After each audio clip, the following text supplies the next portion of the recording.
सबसे सरल लगती है, आप उसी को एडॉप्ट कर लेते हो।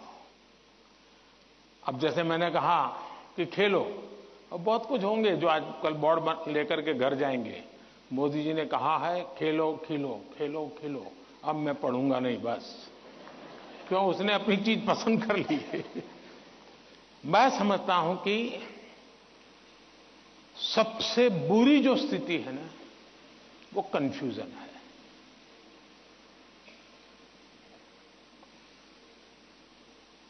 अनिर्णायकता है। अनिर्णायकता, आपने देखा होगा पुराने जमाने में ऐसी कथा चलती थी, कोई गाड़ी लेकर के जा रहा था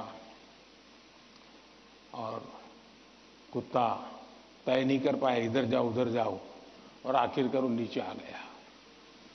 यही होता है, अगर उसको पता है कि मैं उधर चला जाऊं तो हो सकता है कि वो ड्राइवर भी उसको बचा ले, लेकिन इधर गया इधर गया इधर गया तो ड्राइवर कितना ही एक्सपर्ट होगा, नहीं बचा पाएगा। हमें अनिश्चितता से भी बचना चाहिए, अनिर्णायकता से बचना चाहिए, और निर्णय करने से पहले सारी चीजें हमने उसको जितने तराजू पर तोल सकते हैं तोलना चाहिए। दूसरा, कभी कभी कुछ लोगों को लगता है कि फलानी चीज वैसी है, ठीक नहीं चीज। अब मुझे बताइए, स्वच्छता का विषय अगर प्रधानमंत्री के रूप में देखें तो बहुत मामूली विषय है कि नहीं है? बहुत मामूली विषय है कि नहीं है? कोई भी कहेगा यार पीएम को इतने सारे काम है, ये स्वच्छता स्वच्छता करता रहता है। लेकिन जब मैंने उसके अंदर अपना मन लगा दिया, हर बार मैंने उसको अपना एक महत्व का साधन बना दिया, आज स्वच्छता देश का प्राइम एजेंडा बन गया कि नहीं बन गया? स्वच्छता तो छोटा विषय था, लेकिन अगर मैं उससे जान मैंने भर दी तो वो बहुत बड़ा बन गया। इसलिए हम ये न सोचे, आपने देखा होगा, कल मैं पूरा तो पढ़ नहीं पाया लेकिन मेरा नजर गई कि किसी ने कहा है कि पिछले 10 साल में आर्ट और कल्चर के क्षेत्र में भारत का मार्केट 250 गुना बढ़ गया है। अब आज से पहले कोई पेंटिंग करता तो मां बाप कहते पहले पढ़ाई करो, वैकेशन में पेंटिंग करना। उसको लगता ही नहीं था कि पेंटिंग भी जीवन में महत्व का विषय हो सकता है। और इसलिए हम किसी चीज को कम ना आके, हमारे में दम होगा तो हम उसको जान भर देंगे। हमारे में सामर्थ्य होना चाहिए, और जो चीज हाथ में लें उसमें जी जान से जुड़ जाएं। हम आधे अधूरे, यार उसने ये लिया मैं ये लेता तो शायद अच्छा होता, उसने ये लिया मैं ये लेता तो अच्छा होता, ये उलझन आपको बहुत संकटों में डाल सकती है।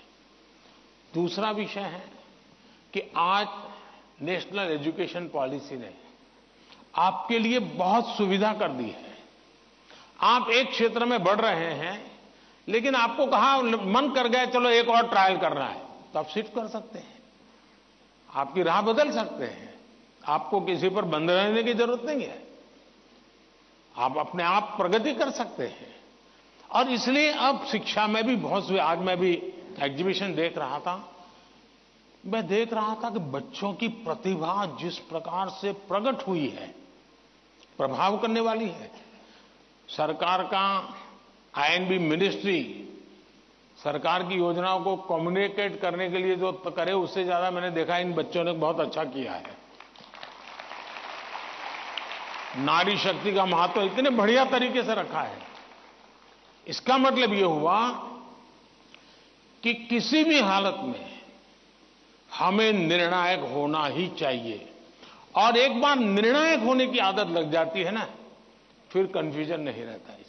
वरना तो आपने देखा होगा कि कभी हम रेस्टोरेंट में चले जाएं परिवार के साथ, आप याद कीजिए, आप, मुझे तो वो मौका नहीं मिलता है लेकिन आपको मिलता होगा। रेस्टोरेंट में जाते होंगे, पहले आप सोचते होंगे मैं ये मंगवाऊंगा, फिर बगल वाले टेबल पर कुछ देखते हैं तो कहता है नहीं ये मंगवाऊंगा, फिर वो बैरा जो है कुछ और ट्रे में लेके जाकर दिखता है मुझे, यार ये कुछ और है, नहीं नहीं ये क्या है भाई, ये है, अच्छा मेरे वो 2 कैंसल ये ले आओ। अब उसका कभी पेट ही नहीं भरेगा जी, उसको कभी संतोष नहीं होगा, और जिस डिश आएगी तो उसको लगेगा यार इसके बजाय वो पहले वाला ले लिया होता तो अच्छा होता। जो लोग रेस्टोरेंट के डाइनिंग टेबल पर निर्णय नहीं कर पाते हैं, वो कभी रेस्टोरेंट का या खाने का आनंद नहीं ले सकते हैं। सर, निर्णय की स्पष्टता में ही सफलता निहित है। आपका यह कथन सदा याद रहेगा। धन्यवाद।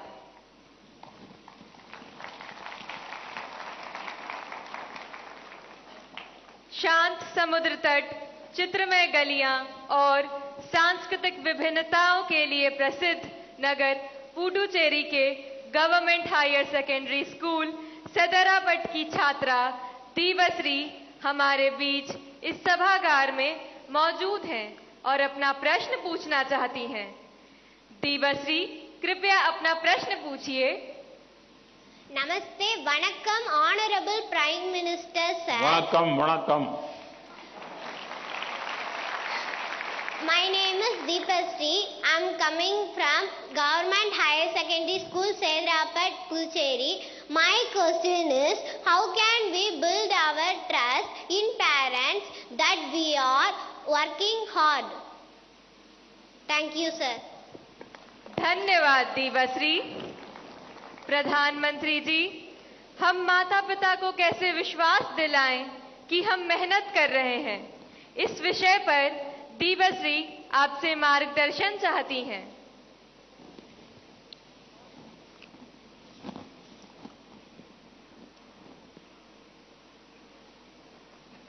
आपने सवाल पूछा है, लेकिन सवाल के पीछे दूसरा सवाल है आपके मन में, जो आप पूछ नहीं रही है। दूसरा सवाल यह है कि पूरे परिवार में मिसट्रस्ट है, ट्रस्ट डेफिसिट है, और ये यानी आपकी बहुत अच्छी परिस्थिति को आपने पकड़ा है। आपने उसको प्रस्तुत तो ऐसे किया घर में कोई नाराज न हो जाए, लेकिन ये सोचने का विषय है टीचर के लिए भी और पेरेंट्स के लिए भी, कि ऐसा क्या कारण है कि हम ट्रस्ट डेफिसिट पारिवारिक जीवन में अनुभव कर रहे हैं। अगर पारिवारिक जीवन में भी हम ट्रस्ट डेफिसिट अनुभव करते हैं तो ये बहुत ही चिंता का विषय है। और ये ट्रस्ट डेफिसिट अचानक नहीं होती है, एक लंबे कालखंड से गुजर करके निकलती है। और इसलिए हर पेरेंट्स को, हर टीचर को, हर स्टूडेंट्स को बहुत ही बारीकी से अपने आचरण को एनालाइज करते रहना चाहिए। आखिरकार माँ बाप मेरी बात पे भरोसा क्यों नहीं करते? कहीं न कहीं तो ऐसी बातें हुई होगी जिसके कारण उनका ये मन बन गया होगा। कभी आपने कहा होगा कि मैं अपनी सहेली को मिलने जा रही हूं, और माँ बाप ने अगर बाद में पता चला कि आप तो उस दिन उसके यहां गई नहीं थी, तो ट्रस्ट डेफिसिट शुरू हो जाते। यार उसने तो कहा वहां जाऊंगी, लेकिन मान लीजिए वहां गए नहीं, लेकिन आकर के कह दिया कि मैंने तय किया था उनके यहां जाऊंगा, लेकिन रास्ते में मेरा मन बदल गया तो मैं वहां चला गई थी। तो कभी भी ये ट्रस्ट डेफिसिट की स्थिति पैदा नहीं होगी। और एक विद्यार्थी के नाते हमें जरूर ऐसा सोचना चाहिए कि कहीं ऐसा तो नहीं है कि मैंने कहा था मम्मी आप सो जाओ, चिंता मत कीजिए, मैं तो पढ़ लूंगा, और मम्मी चुपके से देखती और मैं सो रहा हूं, तो फिर ट्रस्ट डेफिसिट हो जाएगा। ये तो कह रहा था मैं पढ़ूंगा, लेकिन पढ़ नहीं रहा है, सोया पड़ा है। आप कहते थे कि मां मैं अब 1 सप्ताह तक मोबाइल को हाथ नहीं लगाऊंगा, लेकिन छुपके से दिख रहा है मां को, अरे तो फिर ट्रस्ट डेफिसिट पैदा हो जाती है। क्या आप जो कहते हैं उसको सचमुच में पालन करते हैं क्या? अगर आप पालन करते हैं तो मैं नहीं मानता हूं कि पेरेंट्स को या टीचर्स को इस प्रकार की ट्रस्ट डेफिसिट की स्थिति पैदा होगी, आपके प्रति अविश्वास का कारण बनेगा। उसी प्रकार से मां बाप को भी सोचना चाहिए। कुछ मां बाप को ऐसी आदत होती है, जैसे मान लीजिए किसी मां बाप ने मां ने बहुत बढ़िया खाना बनाया है और बेटा आया, किसी न किसी कारण से उसका खाने का मन नहीं है, लेकिन बहुत कम खाया, तो मां क्या कहेगी? जरूर कहीं खा करके आए होंगे, जरूर किसी के घर में पेट में भर करके आए होंगे। तो फिर उसको चोट पहुंचती है, फिर वो सच बोलता नहीं है। फिर मां को ठीक रखने के लिए, ठीक है चलो अच्छा लगे बुरा लगे, मैं जितना मुंह में डाल पोस्ट ऑफिस में डालता हूं डाल दूंगा। ये ट्रस्ट डेफिसिट पैदा हो जाता है। हर घर के अंदर ये अनुभव आता होगा। आपको माताजी ने पिताजी ने मानो आपको पैसे दिए और आपको कहा 1 महीने का तुम्हारा ये 100 रुपया तुम्हें देते हैं पॉकेट का, और फिर हर तीसरे दिन पूछते हैं वो 100 रुपये का कह दिया। अरे भाई तुमने 30 दिन के लिए दिया है ना, दूसरा मांगने तो आया नहीं तुम्हारे पास, तो भरोसा करो ना। अगर भरोसा नहीं तो नहीं देना था। ज्यादातर मां बाप के केस में ऐसा होता है, रोज पूछते हैं अच्छा वो 100 रुपया, हाँ कोई ये तो पूछ सकता है, पूछने का तरीका होता है। कोई कहे बेटा उस दिन पैसे नहीं थे, तुम्हें 100 ही रुपये दिए थे, तुम चिंता मत करना, जरूरत पड़े तो कह देना। तो उस बेटे को लगे नहीं नहीं मेरे माता पिता ने मुझे 100 रुपया, देखो ये आपकी पसंद की बात आई तो ताली बजाते हो आप लोग।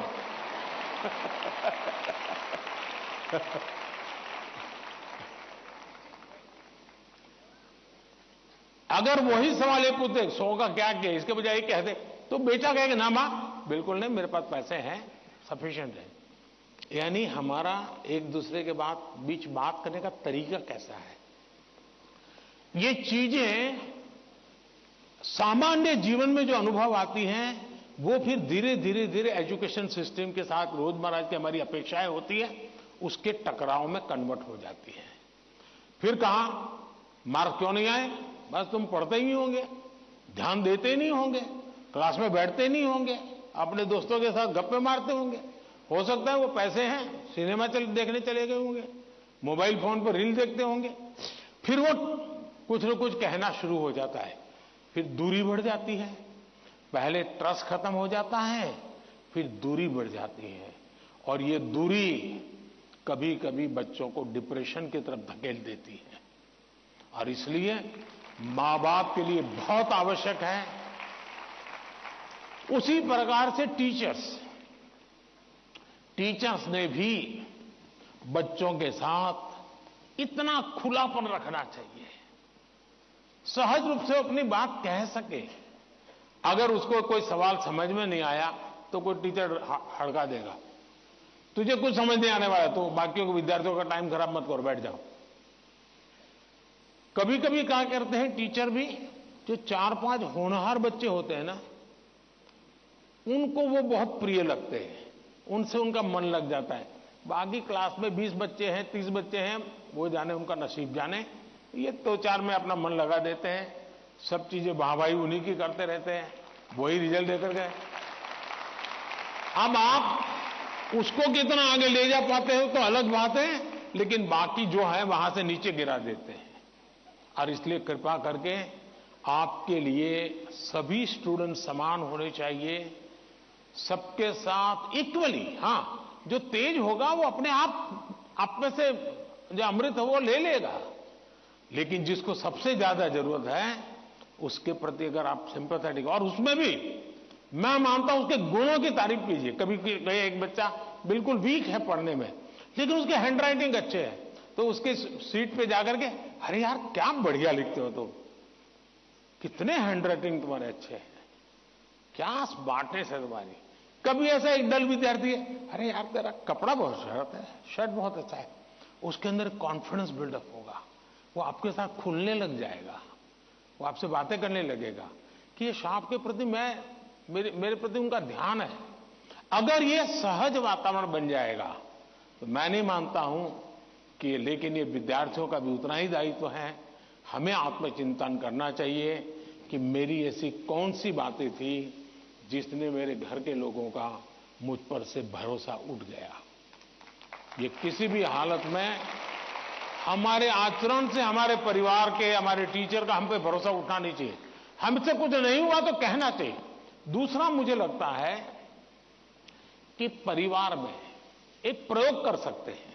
मान लीजिए आपका बेटे या बेटी के 5 दोस्त हैं, तय कीजिए कि महीने में एक बार 2 घंटे वो पांचों परिवार किसी एक परिवार में एकत्र होंगे, दूसरे महीने दूसरे परिवार में बिल्कुल गेट टुगेदर करेंगे, और उसमें बच्चे बूढ़े सम हो गए। ऐसा नहीं कि 2 लोगों को घर छोड़ के आ जाएंगे। 80 साल के माँ बाप भी अगर फिजिकली फिट है, आ सकते हैं, उनको भी लेके आइए। और फिर तय कीजिए कि आज वो तो तीसरे नंबर का दोस्त है, उसकी माताजी एक कोई पॉजिटिव बुक पढ़ करके उसकी कथा सुनाएगी। अगले बार तय किए जो 4 नंबर का दोस्त है, उसके पिताजी एक कोई पॉजिटिव मूवी देखा होगा तो उसकी कथा सुनाएंगे। जब भी आप 1 घंटे का गेट टुगेदर करें, सिर्फ और सिर्फ उदाहरणों के साथ, किसी रेफरेंस के साथ पॉजिटिव चीजों की चर्चा करें, वहां के किसी के रेफरेंस से नहीं।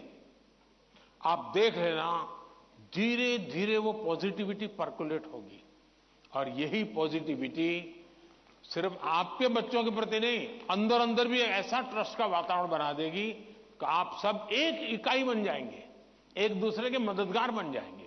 और मैं मानता हूं ऐसे कुछ प्रयोग करते रहना चाहिए। धन्यवाद।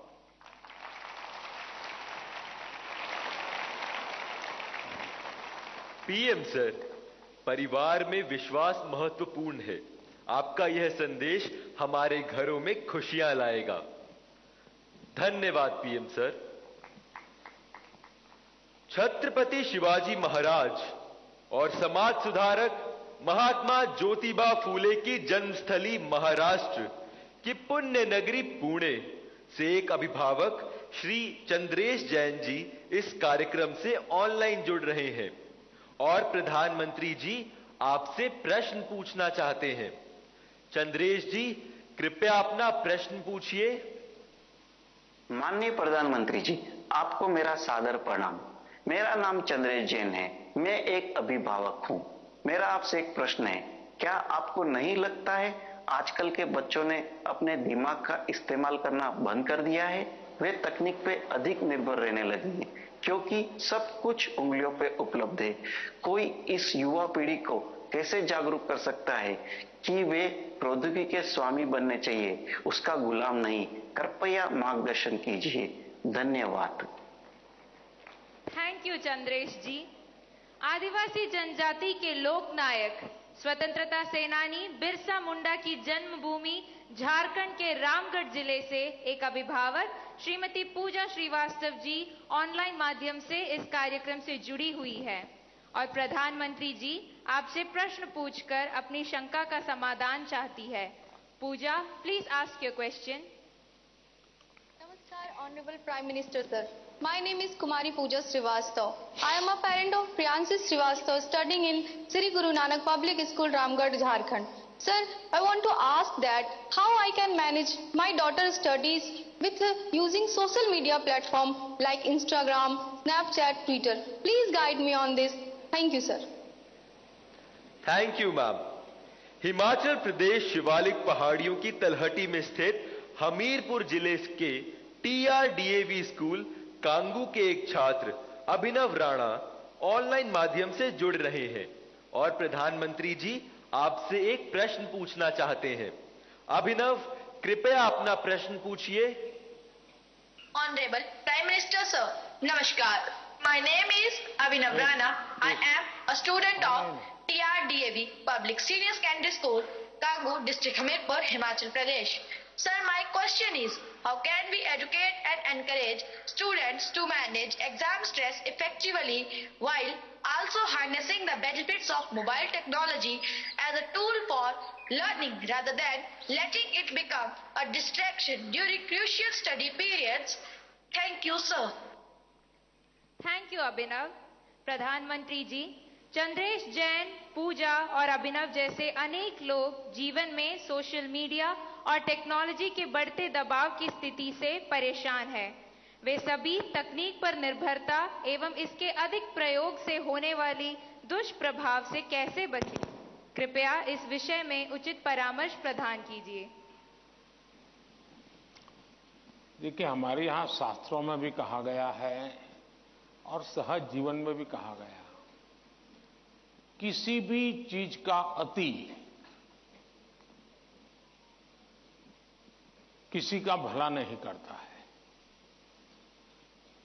हर चीज उसका एक मानदंड होना चाहिए, उसके आधार पर होता है। अगर मान लीजिए मां ने बहुत बढ़िया खाना बनाया है, न्यूट्रिशन की दृष्टि से रिच है, टेस्ट आपकी पसंद का है, समय भी खाने का है, लेकिन बस खा रहे हैं, मां परोसती जा रही है। क्या ये संभव है? क्या संभव है? क्या कभी कभी तो आप मां को कहो, नहीं मां बस बहुत हो गया, अब नहीं खा सकता हूं। करते हो कि नहीं करते हो?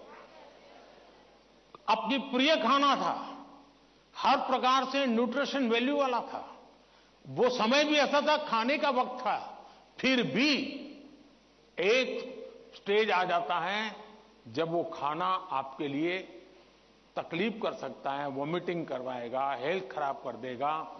आपका कितना ही प्रिय खाना, आपको रुकना पड़ेगा। रुकना पड़ता कि नहीं रुकना पड़ता? वैसे ही मोबाइल के ऊपर कितना ही प्रिय चीजें, कितनी ही चीजें आती हो, लेकिन कुछ तो समय तय करना पड़ेगा। अगर आप, मैंने देखा है आजकल बहुत से लोगों को जब भी देखो लगे पड़े हैं। आपने देखा होगा, मेरे हाथ में कभी, बहुत रेयर केस में कभी मोबाइल फोन मेरे हाथ में होता है। देखा होगा, सबसे बड़ी बात आपके जीवन को बहुत कुंठित कर देता है जी। अगर आप परिवार में देखोगे तो घर के 4 लोग 4 कोने में बैठे हैं और एक दूसरे को मैसेज फॉरवर्ड करते हैं, उठ करके मोबाइल नहीं दिखाते कि देख मैंने ये आया तुम देखो। क्यों? सीक्रेसी। ये इसके कारण एक बहुत बड़ा अविश्वास पैदा करने में ये भी एक साधन बन गया आजकल। अगर मां ने मोबाइल फोन को हाथ लगा दिया, बस आ गया घर में तूफान। तुम कौन होती मेरे मोबाइल को हाथ लगाने वाली? यही हो जाता है। मैं समझता हूं कि परिवार में कुछ नियम होने, जैसे खाना खाते समय डाइनिंग टेबल पर कोई इलेक्ट्रॉनिक गैजेट नहीं होगा, मतलब नहीं होगा। सब लोग खाना खाते समय गप्पे मारेंगे, बातें करेंगे, खाना खाएंगे। ये हम डिसिप्लिन फॉलो कर सकते हैं जी। घर के अंदर, मैंने पहले भी कहा है या दोबारा कहता हूं, नो गैजेट जोन, कि भाई ये कमरे में कोई गैजेट की एंट्री नहीं, हम बैठेंगे, बातें करेंगे, गप्पे मारेंगे। परिवार के अंदर वो ऊष्मा का वातावरण उसके लिए जरूरी है। तीसरा, हम हमारे खुद के लिए भी अब टेक्नोलॉजी से हम बच नहीं सकते हैं। टेक्नोलॉजी को बोझ नहीं मानना चाहिए, टेक्नोलॉजी से दूर भागना नहीं चाहिए, लेकिन उसका सही उपयोग सीखना उतना ही अनिवार्य है। अगर आप टेक्नोलॉजी से परिचित हैं, आपके माता पिता को पूरा नॉलेज नहीं है, सबसे पहला आपका काम है आज मोबाइल पर क्या क्या अवेलेबल है उनसे चर्चा कीजिए, उनको एजुकेट कीजिए और उनको विश्वास में लीजिए कि देखिए मैथ्स में मुझे ये चीजें यहां मिलती हैं, केमिस्ट्री में मुझे ये मिलती हैं, हिस्ट्री में ये मिलती हैं और मैं इसको देखता हूं, आप भी देखिए। तो वो भी थोड़ी रुचि लेंगे। वरना क्या होगा, हर बार उनको लगता होगा कि मोबाइल मतलब ये दोस्तों के साथ चिपका हुआ है, मोबाइल मतलब रील देख रहा है। अगर उसको पता चले कि भाई इसमें ये पार्ट है, इसका मतलब ये नहीं कि माँ बाप को मूर्ख बनाने के लिए बढ़िया चीज दिखा दे और फिर दूसरा करे, ऐसा नहीं हो सकता है। हमने पूरे परिवार में पता होना चाहिए क्या चल रहा है। हमारे मोबाइल फोन का लॉक करने का जो नंबर होता है वो परिवार के सबको अगर पता हो तो क्या नुकसान होगा। परिवार के हर सदस्य को हर एक मोबाइल का अगर इतनी ट्रांसपेरेंसी आ जाए, आप काफी बुराइयों से बच जाएंगे, काफी बुराइयों से बच जाएंगे। कि भाई हर किसी को हर एक भले मोबाइल अलग होगा लेकिन उसका जो कोड वर्ड है उसको मालूम है, तो ये भला हो जाएगा। दूसरा, आप भी अपना स्क्रीन टाइम को मॉनिटर करने वाले जो एप्स होते हैं उसको डाउनलोड करके रखिए। वो बताएगा कि भाई आपका स्क्रीन टाइम आज इतना हो गया, आपने यहां इतना टाइम गंवाया है, आपने इतना टाइम, वो आप स्क्रीन पर ही आपको मैसेज देता है, वो आपको अलर्ट देता है। जितने ज्यादा ऐसे अलर्ट के टूल्स हैं हमने अपने गैजेट्स के साथ जोड़ के रखना चाहिए, ताकि हमें भी पता चले हाँ यार ज्यादा हो गया, अब मुझे रुकना चाहिए। कम से कम वो हमें अलर्ट करता है। एट द सेम टाइम उसकी पॉजिटिव उपयोग कैसे कर सकते हैं। अगर मान लीजिए मैं कुछ लिख रहा हूं लेकिन मुझे एक अच्छा शब्द मिल नहीं रहा है, तो मैं डिक्शनरी की मुझे जरूरत है, मैं डिजिटल व्यवस्था का उपयोग करके उसका लाभ ले सकता हूं। मान लीजिए कि मैं कर रहा हूं और मुझे कोई अरिथमेटिक का सूत्र ध्यान नहीं आता है, चलिए मैंने डिजिटल चीज का सपोर्ट सिस्टम ले लिया, पूछ लिया उसको, क्या हुआ, फायदा होगा। लेकिन अगर मैं जानता ही नहीं हूं कि मेरे मोबाइल में क्या ताकत है, तो मैं क्या उपयोग करूंगा। और इसलिए मुझे तो लगता है कि कभी कभी क्लासरूम में भी मोबाइल के पॉजिटिव पहलू क्या क्या है, पॉजिटिवली उपयोग आने वाली कौन सी चीजें हैं, कभी 10-15 मिनट क्लासरूम में चर्चा करनी चाहिए। कोई स्टूडेंट अपने अनुभव बताएगा कि मैंने उस वेबसाइट को देखा, हमारे स्टूडेंट्स के लिए अच्छी वेबसाइट है, मैंने उस वेबसाइट को देखा, फलाने सब्जेक्ट के लिए वहां अच्छी लर्निंग मिलती है, अच्छे लेसन्स मिलते हैं। मान लीजिए टूर जा रही है कहीं पर, टूर प्रोग्राम हमारे पास है और बच्चे जा रहे हैं कि चलो भाई हम जैसलमेर जा रहे हैं, सबको कहा जाए जरा ऑनलाइन जाओ भाई, जैसलमेर का पूरा प्रोजेक्ट रिपोर्ट बनाओ, तो उसका पॉजिटिव उपयोग करने की आदत डालनी चाहिए। उसको लगना चाहिए कि तुम्हारी मदद में बहुत सी सारी व्यवस्थाएं उपलब्ध हैं, तुम इसका उपयोग करो। जितना ज्यादा सकारात्मकता से आप उपयोग करोगे उतना आपको लाभ होगा। और मेरा आग्रह रहेगा कि हमने उससे दूर भी नहीं भागना है, लेकिन हमने हर चीज का विवेक से और पूरे परिवार में ट्रांसपेरेंसी से। Prime Minister, what is your key factor of controlling stress? Thank you. आप भी बनना चाहते हैं क्या? तैयारी कर रहे हो क्या? धन्यवाद एम बागेश। आज की इस परिचर्चा का अंतिम प्रश्न देवभूमि उत्तराखंड, जो अपनी प्राकृतिक सुषमा के लिए प्रसिद्ध है, उधम सिंह नगर स्थित डायनेस्टी मॉडर्न गुरुकुल एकेडमी की छात्रा स्नेहा त्यागी ऑनलाइन माध्यम से जुड़ी हैं और प्रधानमंत्री जी से प्रश्न पूछना चाहती हैं। स्नेहा, कृपया अपना प्रश्न पूछिए। दिव्य है, अतुल्य है, अदम्य साहस का परिचय है आप। युगों युगों के निर्माता, अद्भुत भारत का भविष्य है आप। देवभूमि उत्तराखंड से आदरणीय प्रधानमंत्री मोदी जी को मेरा चरण स्पर्श प्रणाम। मेरा नाम स्नेहा त्यागी है। मैं डायनेस्टी मॉडर्न गुरुकुल अकादमी थिंकी फार्म खटीमा उधम सिंह नगर की कक्षा 7 की छात्रा हूँ। आदरणीय प्रधानमंत्री जी से मेरा प्रश्न है कि हम आपकी तरह सकारात्मक कैसे हो सकते हैं। धन्यवाद श्रीमान। थैंक्स स्नेहा। प्रधानमंत्री जी, आप अपने बिजी लाइफ में प्रेशर को कैसे हैंडल करते हैं और इतना प्रेशर होने पर भी हमेशा सकारात्मक कैसे रह पाते हैं? आप यह सब कैसे कर पाते हैं?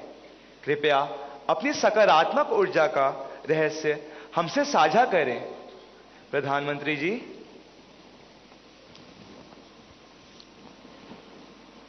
इसके कई जवाब हो सकते हैं।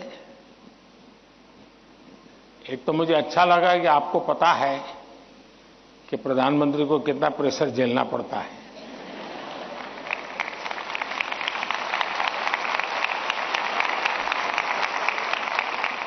वरना आपको तो लगता होगा हवाई जहाज है, हेलीकॉप्टर है। परीक्षा पे चर्चार सप्तम संस्करणर सीधा प्रसारण आपण माने देखुथिले। देशव्यापी छात्र छात्री प्रधानमंत्री मोदी सीधासलख आलोचना करुथिले।